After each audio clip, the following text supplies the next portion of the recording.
વિસ્તારમાં પતિ પત્ની અને વહુનો એક કિસ્સો સામે આવ્યો। સુરત આરટીઓમાં ફરજ બજાવતા એક ઇન્સ્પેક્ટર પરિણીત હોવા છતાં પોતાની પત્નીને મૂકી અન્ય સ્ત્રી સાથે રહેતા હોવાનો આક્ષેપ ફોરેસ્ટ અધિકારી પત્નીએ કર્યો હતો। સુરતના ઉમરા પોલીસ સ્ટેશન વિસ્તારમાં આવેલા કેશવનગરના એક ફ્લેટમાં ઇન્સ્પેક્ટર પતિ અને એની યુવતી સાથે રહેતો હોય ત્યાં જ પત્ની પોલીસને લઈને પહોંચી ગઈ। પોલીસે પતિ અને તેની સાથે મળીને આવેલી યુવતીને ઉમરા પોલીસ સ્ટેશને લઈ ગઈ। પતિને સસરીઓ સામે એટ્રોસિટી સહિતની કલમ હેઠળ ફરિયાદ પણ લખાવી। કેશવનગર વિસ્તારમાં પતિ પત્ની અને વહુના કિસ્સાને કારણે ભારે ચકચાર પણ મચી છે।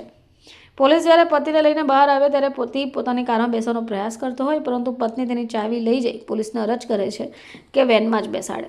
પોતાના જ વાહનમાં પતિને બેસાડે અને આ સમયે આરટીઓ ઇન્સ્પેક્ટર પતિ પણ પોલીસ અને તેની પત્ની સામે દલીલ કરતો જોવા મળે છે।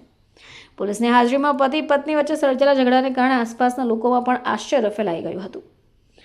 પત્નીએ જણાવ્યું કે મારા પતિ આરટીઓમાં ઇન્સ્પેક્ટર તરીકે ફરજ બજાવે છે। ઉમરા વિસ્તારના કેશવનગરમાં આવેલા ઘરમાંથી પ્રેમિકા સાથે રંગે હાથ ઝડપાઈ ગયા છે।